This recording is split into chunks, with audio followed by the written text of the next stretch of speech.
नमस्कार दोस्तों। आज हमारा विषय है कि समाज के अंदर दिन ब दिन तलाक इतने ज़्यादा क्यों हो रहे हैं।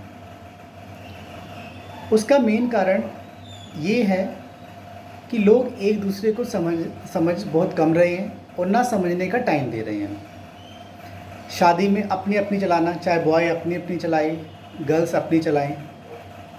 पैसे की कमियां, घर की ज़रूरतें पूरी ना होना, या किसी का मादक पदार्थ या नशीली चीज़ें या किसी गलत लत का होना,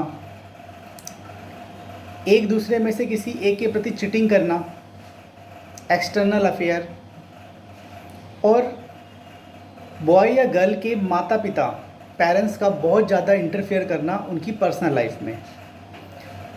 बच्चों का खुद डिसीज़न ना लेकर अपने क्लोज़ फ्रेंड या रिलेटिव्स या माता पिता की बातों में आकर डिसीज़न लेना। और मेन कारण ये है कि अब पहले जैसा समय नहीं है, समय में बहुत बदलाव हो चुका है। सभी लोग सोशल मीडिया से जुड़े हुए हैं। डेली सोशल मीडिया में ऐसी ऐसी खबरें आती हैं जिसे देखकर सुनकर लोगों के माइंड काफ़ी ज़्यादा चेंज हो रहे हैं। आपने देखा होगा जैसे कि बॉय ने शादी के बाद गर्ल्स को मार दिया, गर्ल्स ने बॉय को, और बहुत ज़्यादा दिक्कतें हो गई। ऐसे ऐसी खबरें हम सुनते हैं कि मन काँप जाता है। माँ बाप भी अब पहले की तरह बच्चों पे फोर्स नहीं करते कि बेटा एक दूसरे को समझो, एक दूसरे को समय दो, थोड़ी सहनशीलता लाओ, बात करके बातों को बात करें और मुद्दों को सुलझाएं। वो कहते हैं जिसमें आप खुशी हो वैसे करें। क्योंकि जब हम टीवी पे ऐसी खबरें देखते हैं किसी ने किसी को मार दिया, तो माँ बाप सोचते हैं हमारे बच्चे जीवित रहें, वही हमारे लिए बहुत बड़ी बात है। दूसरा, आजकल सोशल मीडिया में एक चीज़ दिखाई जाती है कि जब लोग शादी करते हैं तो उसे खूब सेलिब्रेट करते हैं, प्री वेडिंग शूटिंग, घूमना, बहुत सारी चीज़ें और फ़ोटो दिखाई जाती हैं। इसके अलावा अब तो तलाक होने के बाद भी लोग खूब इन्जॉय करते हैं, केक काटते हैं, सोशल मीडिया पे काफ़ी ज़्यादा प्रचार करते हैं कि ब्रेकअप कर लिया, लाइफ एक बार आती है, बार बार नहीं। तो उससे जो लोग अपनी आम ज़िंदगी जी रहे हैं उस पर काफ़ी प्रभाव पड़ता है कि आजकल क्या चल रहा है। बाकायदा लोग केक काटते हैं तलाक के बाद कि हम खुश हैं। इसके अलावा एक और कारण है कि आज की डेट में चाहे बॉय हो या गर्ल हो, फाइनेंशियल वो अपने पैरों पे खड़े हैं, अच्छी जॉब है उनके पास, पैसे की कोई कमी नहीं है, एक दूसरे पे निर्भर नहीं है। पैसे दो, ऑनलाइन खाना आ जाता है या बहुत सी सारी चीज़ें सुविधाएं मिल जाती हैं, तो वो मेन प्रियोरिटी पैसे को देते हैं कि भाई मैं तो पैसे कमा रहा हूँ, मेरे पास काफ़ी अच्छा पैसा है और मैं इंडिपेंडेंट लाइफ जी सकता हूँ। लेकिन सिंगल पेरेंट्स रहना या सिंगल रहना इतना आसान नहीं है, बहुत डिफ़िकल्ट होता है। सोशल मीडिया हमारे को दिखाता है कि लाइफ कितनी अच्छी होती है शादी के बाद, किस तरीके से एंजॉय करते हैं, कहाँ घूमने जाते हैं और बहुत सारी चीज़ें। तो यंग जनरेशन काफ़ी अच्छे सपने देख लेते हैं, उम्मीदें करते हैं अपने पार्टनर से, लेकिन रियलिटी में ऐसा नहीं हो पाता। कई बार बहुत ही ज़्यादा किस्मत वाले होते हैं, इनके साथ एक अच्छी चीज़ें होती हैं जो ऐसा वो सोचते हैं या उससे बढ़कर, लेकिन 60% लोगों के साथ ऐसा नहीं हो पाता। वो दुखी हो जाते हैं, कलेश करने लग जाते हैं, एक दूसरे की कमियां निकालने लग जाते हैं, छोटी छोटी बातों पे कलेश करते हैं, बात बैठ कर नहीं करते सही से, एक दूसरे को समझते नहीं हैं और बहुत जल्दी क्विक डिसीजन ले लेते हैं। और आजकल तो जो नए कपल्स हैं वो तो बहुत तेज़ी से डिसीजन लेते हैं, जो कि बहुत गलत बात है।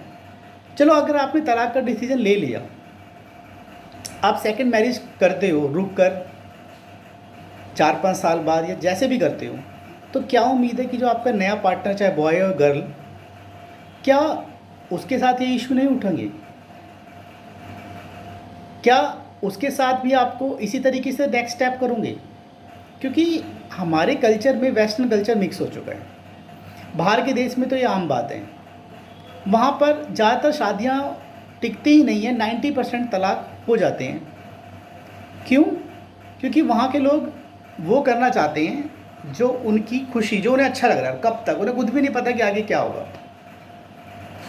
वही हमारे इंडिया में हो रहा है। वैसे इंडिया में 2 या 3% ही डिवोर्स के केसेस होते हैं। लेकिन अब ये वेस्टर्न कल्चर जब से हमारे देश में आ चुका है तो ये सब इंक्रीज़ हो रहा है और ये से कोई रोक नहीं सकता, ये बढ़ेंगे। क्यों बढ़ेंगे? क्योंकि मोस्टली लोग are engage in social media. वो जो देखते हैं वही करने की कोशिश करते हैं। इस वीडियो को बनाने का मकसद ये है कि भगवान ना करे किसी का तलाक हो, एक दूसरे को टाइम दें, समझे, अपनी बात को समझाएं, फालतू के लोगों की बातों में ना आएं और अपना जीवन बर्बाद ना करें।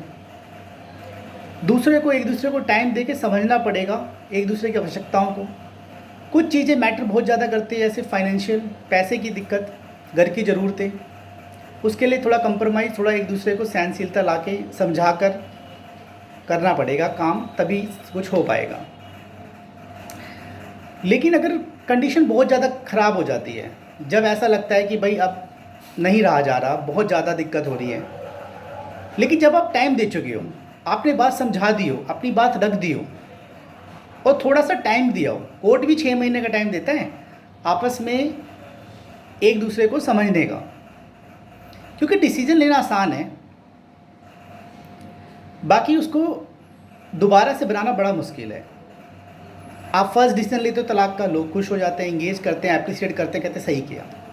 लेकिन जब आप सेकंड डिसीजन लेते हो तो लोग आपको जजमेंट करते हैं कि चलो फर्स्ट में भी इसके साथ बुरा हुआ, सेकंड में भी अब ये कह रहे कि मैं खुश नहीं हूँ, या बॉय हो या गर्ल, इसका मतलब इन्हीं में कमी है। तो ऐसे डिसीजन बहुत ही सोच विचार के ध्यान से लेने चाहिए और रियलिटी और सोशल मीडिया की लाइफ में बहुत अंतर होता है।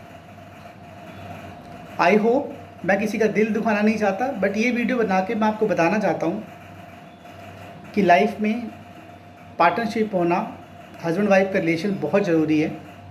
मिल के रहिए, एक दूसरे को समझिए, केवल अपनी अपनी ना चलाइए। आई होप सब कुछ अच्छा हो। धन्यवाद।